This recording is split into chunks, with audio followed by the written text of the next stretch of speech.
Olá pessoal, seja muito bem-vindo ao Líder Tocantins. Hoje vamos receber a ex-prefeita de Palmas e uma das mulheres mais influentes no nosso estado.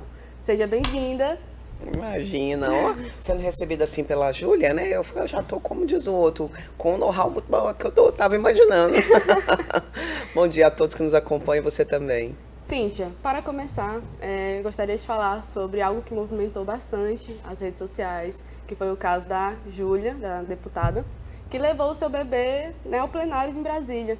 E você também passou por algo muito parecido, né, com o Vitório. Verdade. E eu gostaria de ouvir mais sobre isso. Júlia, e olha que pergunta boa para abrir essa entrevista, né? Porque é a realidade de muitas mães Brasil afora, de terem os seus direitos assegurados, sendo elas servidoras públicas, seletistas, né?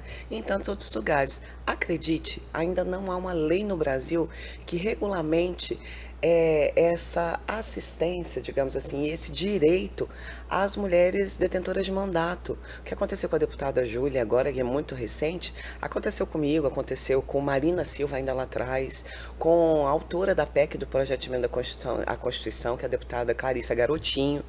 Ou seja, isso não é regulamentado no âmbito nacional, no âmbito federal. Para que eu tivesse acesso ao auxílio, né, a licença maternidade, De algo negligenciado, né? imagina, né, 72 horas depois de eu ter dado à luz, eu sou informada pelo procurador-geral do município que eu não tinha o direito à licença maternidade. E paralelo a isso, Júlia, eu acho que não só o fato que envolve tudo isso, a maternidade em si, é essa falta de empatia também, né? Porque você imagina, no caso de Palmas, uma simples mudança, uma alteração na lei orgânica do município garantiria a mim e garantiria a outras mulheres que podem vir a ser prefeitas esse mesmo direito, né? Infelizmente isso não aconteceu, né? Eu tive que providenciar todo um aparato para conduzir a cidade, ainda com Vitório no colo, com 10 dias dele de nascido, eu estava inaugurando obra, participando de eventos, solenidades, e sim, foi algo extremamente difícil. E confesso para você que com 44 anos de idade, eu sonhei muito, né, com esse tempo de poder me dedicar mais madura e com tantas outras coisas à maternidade. E, infelizmente, eu sequer poderia dar posse ao vice-prefeito à época saindo por licença maternidade. Poderia ser por qualquer outra coisa, mas licença maternidade eu não tinha direito à época. Hoje isso já é lei em Palmas. Nós esperamos durante 6 meses que algum vereador propusesse a mudança na alteração na lei orgânica. Uma vez que não foi proposto, o próprio executivo, a prefeitura, encaminhou o texto e foi aprovado por unanimidade. Então hoje já é lei em Palmas, caso uma mulher venha a ser prefeita e queira engravidar, tem direito a essa licença. Então é algo que a gente tem que pensar para frente, né? E no Estado foi aprovado um projeto de emenda à Constituição do Estado, de autoria do deputado Eduardo Mantuan, pai do pequeno Vitório, para que esse direito também fosse garantido às mulheres, né, detentoras de mandato no Estado do Tocantins. Então hoje no Tocantins nós já temos esse projeto de emenda à Constituição, que agora é lei e está aprovado. Ai, que lindo. E como é que você vê essas pessoas que apoiam esse espaço hostil para as mães? Porque muitas pessoas misóginas usam isso como argumento para não votar em mulheres na política, né? E a gente tem que quebrar esse paradigma, né? Mais do que 50% do eleitorado, mais do que 52% da população, nós mulheres representamos a fonte natural do processo como um todo. A democracia em si, ela acontece à medida que esses espaços de poder também têm a presença das mulheres, né? Nós sabemos o quanto isso é difícil. E claro que quando nós assistimos projetos de lei sendo construídos, orçamento sendo votado com a participação das mulheres ou com os homens que apoiem verdadeiramente a causa das mulheres como um todo, porque esses homens têm nas suas casas mães, mulheres, esposas, irmãs, amigas. Então, assim, a sociedade como um todo é pensada e feito de forma muito plural, né? Quando a gente tem um parlamento que apoia essas discussões, quando você tem chefes do executivo que têm uma visão maior sobre tudo, aí as coisas avançam. Inclusive, você falou algo muito importante, a pauta da misoginia, né? Nós estamos aí, 18 de julho, é ontem, né? E nós temos um projeto super importante em âmbito nacional que está sendo discutido. E nós estamos aí nessa campanha para que, de fato, o presidente da Câmara possa colocar em pauta ainda antes do recesso parlamentar o PL da misoginia, que em muito vai ajudar, né, a todas nós mulheres, principalmente aquelas que estão na vida pública, que querendo ou não, são alvo todos os dias. Não que as demais não sejam, né, Juliana? No Sim, profissionalismo, você, Silene e tantos outros que fazem jornalismo, bom jornalismo, antes, durante e depois, nesse tempo de Tocantins, 37 anos, sofrem muito também com preconceito, né? Mais do que isso, com toda uma ação orquestrada nas redes sociais, que hoje é muito fácil, às vezes, se esconder ali atrás de um perfil. fake Acredito que news. esse PL vai trazer, assim, vai ser um divisor de águas pra gente em todos os sentidos, né? Voltando então à sua época como prefeita, você foi a primeira prefeita reeleita de Palmas e ainda no primeiro turno. É verdade. E muitos dizem que a senhora foi a melhor prefeita de Palmas. Eu gostaria Amém. de ver ouvir a sua versão sobre isso. A senhora acredita que foi a melhor prefeita de Palmas? Júlia, eu fiz o meu melhor, sabe? E assim, sinto muita vontade, muita saudade, né? Vontade de fazer ainda mais, né? Não só por Palmas, mas pelo Tocantins inteiro. À medida que nós vamos aprendendo, nós vamos nos sentindo ainda mais preparados, no sentido de construir uma boa prática das políticas públicas. Mas eu acho que acredito que mais do que isso, dá uma saudade enorme quando eu ando pela cidade, né? Eu ando pelo estado do Tocantins, como estou agora com vocês em Araguaína, e as pessoas falam, mames, que saudade, volta. Então, assim, à medida que você é chamada por mãe, né? Mãe dos servidores, que eu acredito que foi um dos nossos grandes legados, discutir a qualidade dos nossos trabalhadores, 4 concursos públicos em apenas 2 anos. Então, nós redefinimos, né? Progressões pagas, pagamento antecipado. Nós investimos não só no servidor, mas nos equipamentos públicos como um todo. Então, ter feito isso num curtíssimo espaço de tempo, lembrando, né? Eu nunca havia antes ocupado um cargo, quer seja no executivo ou no legislativo. Eu tive uma grande escola, que é o nosso saudoso senador João Ribeiro, que me ensinou muito do que eu sei sobre vida pública, mas é aquilo, a gente vir para frente do mandato, quando você está todo nos bastidores, é de uma forma. Quando você chega para a linha de frente, é outra totalmente diferente, né? Então, ter essa boa avaliação, esse bom conceito no meio das pessoas, para fora de Palmas e em Palmas também, eu acho que consolida de que coisas boas nós fizemos, mas ainda há muito por ser feito. E você assumiu em um momento super conturbado, né? Ali assumiu após uma renúncia e eu gostaria de saber como foi esse choque de realidade para você. Eu queria muito ter sido preparada, sabe, Júlia, para assumir a gestão, participar da gestão, porque assim, por muitas vezes a gente acha que o vice é uma questão de consequência que vai vir depois. Eu acredito que eu poderia ter feito ainda mais por Palmas, não que eu não estivesse preparada naquele momento, mas se eu tivesse participado da gestão desde o início dela.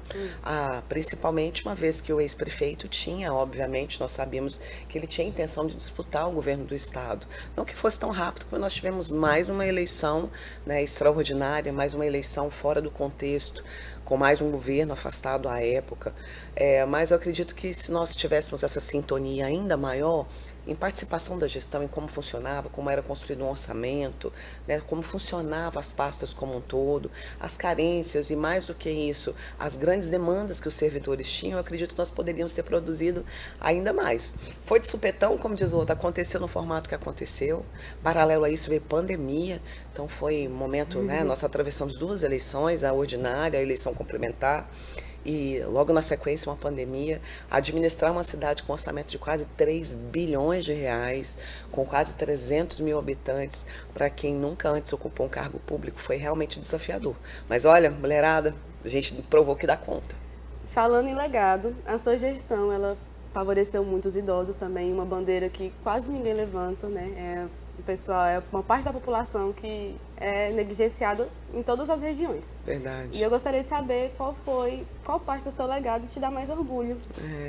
Parque da Pessoa Idosa, olha que movimento querido. Ali nós tivemos tantas políticas públicas importantes acontecendo no dia a dia. O Vovôlei que ganhou, né? Ganhou o Brasil afora, a competição dos nossos, da melhor idade, né? Andando e representando o Tocantins todo. Não só isso, verdadeiro incentivo para quem já cuidou de nós e para saber que é o nosso futuro, porque nós vamos cuidar também, de outros, né? E seremos cuidados pelos nossos filhos. Então, uma sociedade que realmente caminha para um termo de evolução, ela pensa muito na formação da sua primeira infância. Em Palmas, a primeira infância é lei, inclusive uma proposta de que as secretarias de desenvolvimento social, educação e saúde trabalhem de forma conjunta. Também foi um propósito que nós assinamos um termo com o Tribunal de Contas à época, garantindo esse incentivo para a primeira infância. E, obviamente, que todas essas políticas públicas construídas com muita responsabilidade, mas, assim, aquele legado que a gente leva para a alma, né, leva para a vida, do que a gente construiu, é de fato o grande reconhecimento e a valorização dos nossos servidores públicos. Ah, mas ela só trabalhou para o servidor público, pensa bem. São mais de 12 mil famílias ligadas diretamente à Prefeitura de Palmas. E eles tinham, né, nós presenciamos greve dos professores, nós presenciamos pontos cortados, nós presenciamos um verdadeiro período de instabilidade do ponto de vista do que era ser servidor. Hoje, muitas pessoas vêm de outros estados brasileiros, de outras cidades, para prestarem concurso, para querem ser servidores da Prefeitura de Palmas, né? Então, e nós marcamos um tempo novo. E eu acredito que um dos nossos maiores legados foi a valorização, o reconhecimento dos servidores públicos. Realmente foi um outro patamar, né? Um divisor de águas. Cíntia, aqui na Líder Tocantins, a gente precisa falar sobre tudo, né? E então, gostaríamos de saber sobre esse bafafá que a atual gestão está falando sobre o rombo de 300 milhões. O que você tem a dizer para a população em relação a isso? Pois é, que bom, né? Que aqui a gente fala de tudo um pouco. Na verdade, eu já estou sentindo falta da Silene, gente, né? Ou mulher de pulso firme, né? Uma amiga querida, uma pessoa que eu gosto muito, um profissional de excelência. Tá aí no Tocantins há tantos anos, né? Fazendo... Já tá na hora de acabar as férias, já, na hora de acabar as férias dela. Casa. E como diz o outro, polêmica e polêmica. Mulher que fala sobre polêmica é, de fato, a gente sustentar aquilo que a gente diz, né? Nós já caminhamos para 1 ano e meio, quase 2 anos que eu deixei a Prefeitura de Palmas e, na realidade, nós deixamos um grande presente, um verdadeiro legado e que, infelizmente, o atual prefeito não está sabendo administrar, está terceirizando tudo, né? Terceirizando quase que a responsabilidade de ser prefeito. E eu confesso para você que é uma grande decepção, porque nós imaginávamos que ele vinha para fazer talvez um dos melhores mandatos, ele que, obviamente, já passou por outros cargos antes, que tem competência para isso, mas parece que está um pouco perdido. Agora... dizem que às vezes a maior defesa é o ataque, né? Então, nesse tempo todo, e obviamente que a gente não espera ataque de companheiro, mas em vida pública de tudo acontece. Agora, isso é fato, eu já fiz esse desafio algumas vezes, de que viesse a público para provar aquilo que fala. Só de um exercício para o outro, Júlia, e é importante a gente saber, dele para ele mesmo, ele deixou uma dívida, uma despesa de exercício anterior muito superior àquela que ele diz que fica. E a gente tem que entender que uma gestão, ela continua, né? Aliás, os processos, eles não se encerram e alguns serviços são contínuos. Mas falar que a Prefeitura de Palmas ficou com um rombo, eu acho que hoje a Prefeitura de Palmas tem mais o que explicar sobre os rombos que estão cometendo um atrás do outro, inclusive muitos deles passíveis de investigação, mas eu acho que não é esse o tom da nossa entrevista. E aí sim parar de transferir a culpa para outra e começar a trabalhar, porque de fato o que a gente precisa é trabalho, resultado.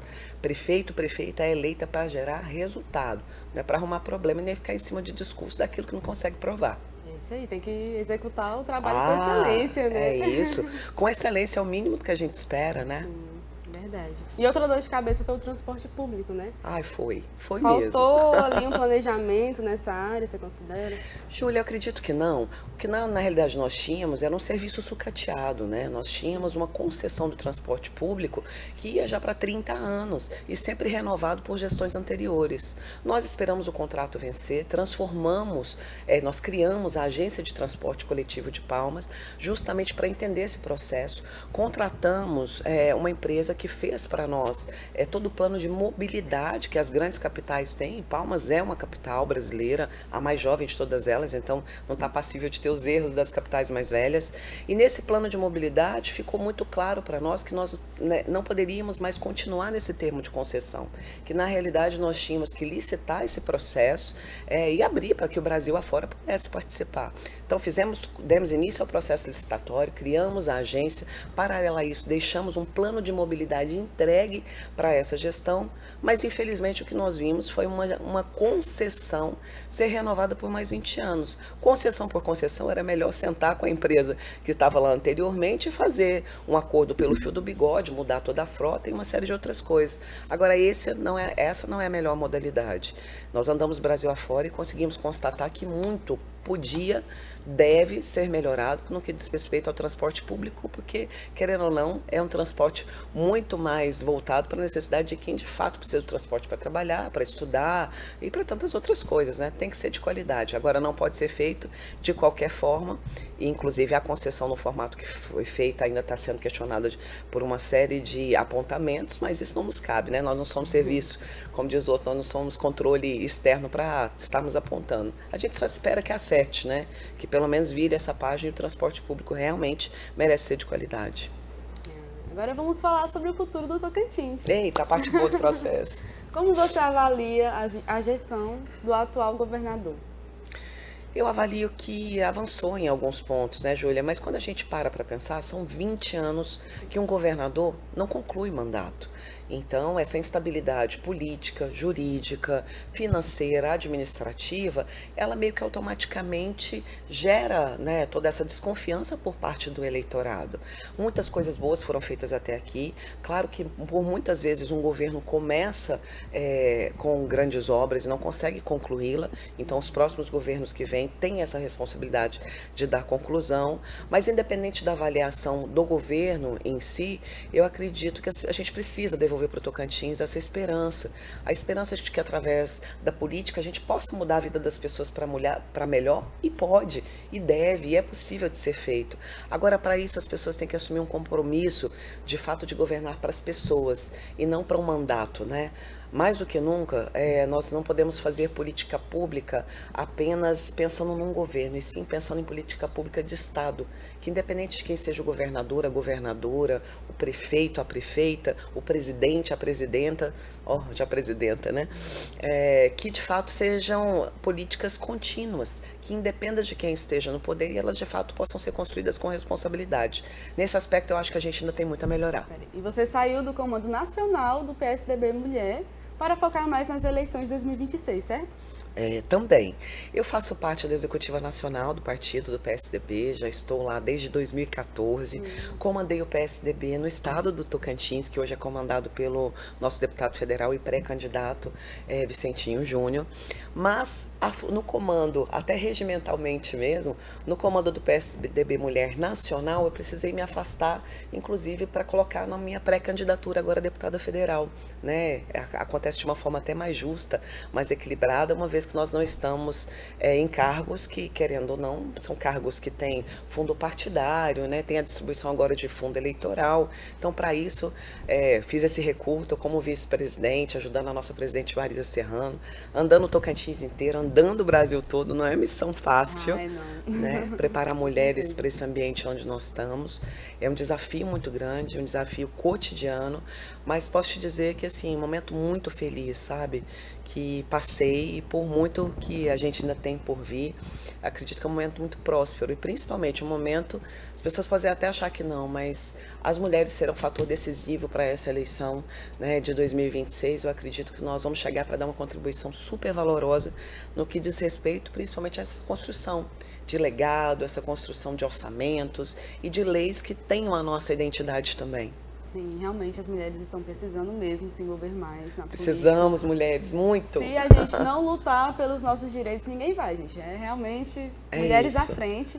Então, onde a gente vai encontrar Cíntia Ribeiro na urna em 2016? Ou 2026, ano passado ainda. Pronto, 2026 eu espero ser uma grande representante, não apenas das mulheres, porque nós fazemos política para todos, né? E mais do que isso, alguém que de fato tenha já vivido a experiência de ser gestora, na capital e que possa levar solução, mais do que levar o apoio, o amigo, as ideias daquilo que a gente pode fazer pelo Tocantins afora. Do muito que nós fizemos por Palmas, mas do muito que nós podemos fazer por tantas cidades do Tocantins que precisam dessa disruptura, ou que precisam mais do que isso de uma parceria, que saia do discurso e possa ir para a prática no dia a dia, daquilo que nós vivenciamos, né, do caráter municipalista, que é o que de fato a nossa bancada tanto carece, tanto precisa. E meu nome está aí lançado como pré-candidata a deputada federal. Quero encontrar vocês lá depois da convenção, aí já mudamos. Aí eu quero voltar aqui para falar ainda sobre muita coisa, mas me esperem, né, na cidade de vocês, andando. O bom gestor, o bom político, o bom representante é aquele que é um bom ouvinte, que tem a humildade de entender que aprende todos os dias. Nós aprendemos todos os dias, principalmente ouvindo as pessoas, ouvindo o público a quem a gente representa, para quem a gente governa. E eu quero ser uma grande parceira dos nossos prefeitos, prefeitas, da população. E me espera, porque o Tocantins, nós estamos rodando, já estamos andando muito, mas eu ainda vou chegar aí para poder dar aquele abraço, ouvir você, porque é importante, né, a mensagem de todos vocês para a gente propor realmente algo diferente para a política no Tocantins. Então, qual vai ser a sua principal bandeira para o Tocantins? A principal bandeira é a defesa, o fortalecimento do municipalismo. São nas cidades onde tudo acontece. E eu acredito que falta essa representatividade, alguém que saiba realmente o funcionamento, não só o funcionamento da máquina pública, de como uma prefeitura funciona, mas o dia a dia da cidade, o dia a dia dos bastidores da construção dessa política com os nossos vereadores. É na Câmara de Vereadores, são os vereadores que representam, são de fato o para-choque do povo. Então, ter esse olhar, esse ouvido atento, a bandeira, o fortalecimento do municipalismo faz com que a gente saia na frente no que diz respeito à construção dessas boas práticas de política pública. E mais do que isso, a valorização e a conquista por mais mulheres nesses espaços de poder, de discussão política, fazendo os nossos orçamentos, votando as nossas leis nas câmaras de vereadores, nos nossos municípios tocantinenses, vão ter uma grande parceira com fé em Deus. Vão colocar o pé na estrada para isso. Gostei de ouvir isso. E, aliás, outro assunto que acredito que a gente precisa comentar sobre é em relação à saúde no Tocantins, né? Ultimamente, acredito que todo mundo recebeu o vídeo, né, da mãezinha atrás de uma cirurgia para o bebê dela. E a gente está sofrendo essa sobrecarga na nossa saúde. Agora, a partir do dia 3 de agosto, o regional não vai ser mais portas abertas, né? A senhora soube disso. E como que você acha que a gente vai ficar agora com essa superlotação? Porque Araguaína ainda continua sendo o centro para vários municípios, né? E como você planeja resolver isso? Tem algum projeto em relação voltado para a saúde do público? Nós fizemos grandes projetos. Em Palmas, inclusive, tem um projeto do deputado Eduardo Mantuan, que enquanto deputado nós podemos fazer essa parceria com a Prefeitura de Palmas. Ele foi deputado estadual que destinou a maior emenda individual no valor de R$2 milhões. E Palmas conseguiu, através do projeto Saúde Metropolitana, atender outros 32 municípios, com exames de alta complexidade, com atendimentos de consulta de especialidades médicas. Então, essa parceria fortaleceu tanto a ponto de municípios como Aparecida do Rio Negro zerar a sua fila de pendências de exames, né? Aí você imagina, também durante esses quase 4, 5 anos, muitas pessoas ficaram na fila aguardando por exames. Algumas pessoas não estão nem aqui mais para fazer esses exames, né? Nós, infelizmente, perdemos essas pessoas. Na pandemia de Covid-19, então, isso ficou muito evidente. Agora, Araguaína sempre foi um polo muito importante da saúde, não só para o estado do Tocantins, mas uma referência para o Maranhão, para o Piauí, para o Pará. E nos assusta muito saber que o hospital regional não será mais portas abertas, que essa regulação vai ser feita de uma forma diferente. E olhar para as nossas crianças, sabe, Júlia? Eu acredito que a essa atenção com os pequenininhos, nós ainda perdemos. Eu tenho o João Antônio, que é um grande milagre na minha vida, né? Meu filho mais velho completou 18 anos, nasceu com a cardiopatia congênita. Depois do João Antônio, quantas outras crianças no Tocantins também não nasceram com a mesma cardiopatia dele, ou outras tantas, e ainda não tem esse atendimento específico. O atendimento que tem ainda alcança um público muito pequeno. Então, assim, levar esse alcance para as nossas crianças, essas intervenções ainda precoces, incentivar, né, com que esses trabalhos, esses mutirões aconteçam, valorizar os profissionais que estão aqui no Tocantins, e nós temos profissionais muito capacitados para isso, e de fato são grandes referências, inclusive para Brasil afora, mas estruturar toda essa rede, né? O SUS funciona, o Serviço Único de Saúde funciona no Brasil de uma forma imensa, tremenda, inclusive é pauta para muitos outros países afora, né? Mas para isso nós temos que começar tanto no rastreio quanto também na estruturação desses serviços, investindo nos nossos profissionais, investindo na estrutura física que o Tocantins tanto precisa, e sabemos que nós somos porta de entrada para muitas outras pessoas que vêm de outros lugares, mas que têm Tocantins como essa referência. Então, fortalecer esse sistema, obviamente, passa pela responsabilidade. Eu torço muito para que o próximo governador tenha esse olhar muito voltado, né, para a saúde, para a valorização, para os nossos pequenininhos, né, para o coração dessas mães que, querem ou não, precisam de atendimento de urgência, e muitas vezes tem que ser transferidos para outros estados devido à falta, né, que tanto nos carece hoje, a falta de equipamentos, de preparo e dessa cirurgia de alta complexidade hoje dentro do Tocantins. A senhora acredita que seria viável ter estruturas mais especializadas? Por exemplo, acredito que hoje em dia no regional uma boa demanda é idosos, certo? Tem idosos que saem da UPA para tomar um sódio no regional. Coisa simples, né? Que para idosos, quem conhece idosos, né, sabe que sódio é uma coisa que vai e vem. Descompensa rápido, sim, rápido. Né? Então, acredita que seria viável ter um espaço para idosos, espaços separados assim? Da mesma forma que nós pensamos em um atendimento especializado para os neurodivergentes, para as crianças atípicas, gente, quem lida com as pessoas na melhor idade, os nossos idosos, sabe que é uma complexidade diferente nesse serviço. Sim, é toda uma adaptação. Toda uma adaptação. E claro, assim, ter unidades pensadas especificamente para esse público é extremamente necessário. Agora, mais do que isso, é nós de fato estruturarmos a rede de saúde das pessoas, porque lá fora, Júlia, para nós que estamos no dia a dia, às vezes é um pouco mais fácil entender onde que funciona a saúde básica, por que a UPA é a porta de entrada, e obviamente nós atendemos em Palmas, principalmente durante a pandemia de Covid-19, nós atendemos pessoas de diversas regiões do país e de outras cidades também, que tinha Palmas como essa referência. Palmas foi a capital com menor índice de letalidade pela pandemia de Covid-19. E um dos grandes segredos para que, assim, um dos grandes itens de sucesso para que isso acontecesse, foi de fato ter as pessoas certas no lugar certo e os equipamentos para atender essas pessoas também no tempo certo. Então, investir nessa rede é extremamente necessário.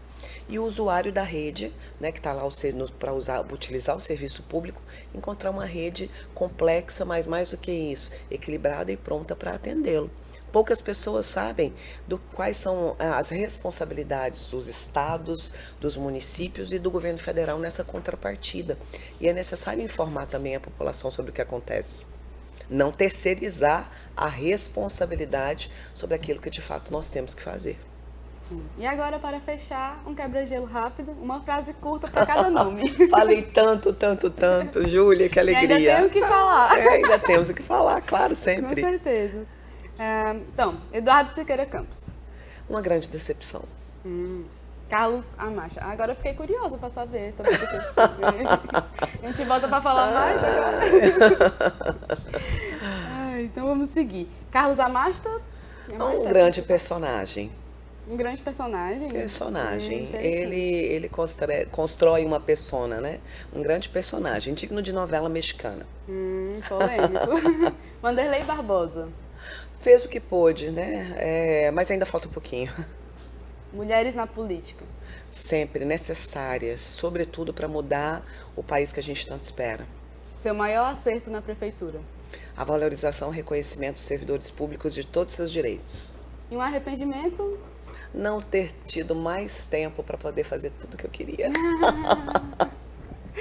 Cíntia, obrigada pela sua presença. Amei nosso encontro e espero que a gente possa se ver mais vezes. Eu também, Júlia. Me convide outras vezes. Com Quero estar certeza, aqui com as portas vocês. estão abertas. Fico muito feliz. E saio daqui ainda mais feliz porque sei que uma mulher competente deixou outra mulher tão competente quanto e a gente já está sentindo saudade. Sim. Quero voltar aqui para ser entrevistada pela nossa companheira, pela nossa grande jornalista e amiga Silene Borges. Já fica com aqui certeza. um abraço meu para ela. E você que está em casa, gostou? Comenta aqui embaixo, curte, compartilha. E até a próxima!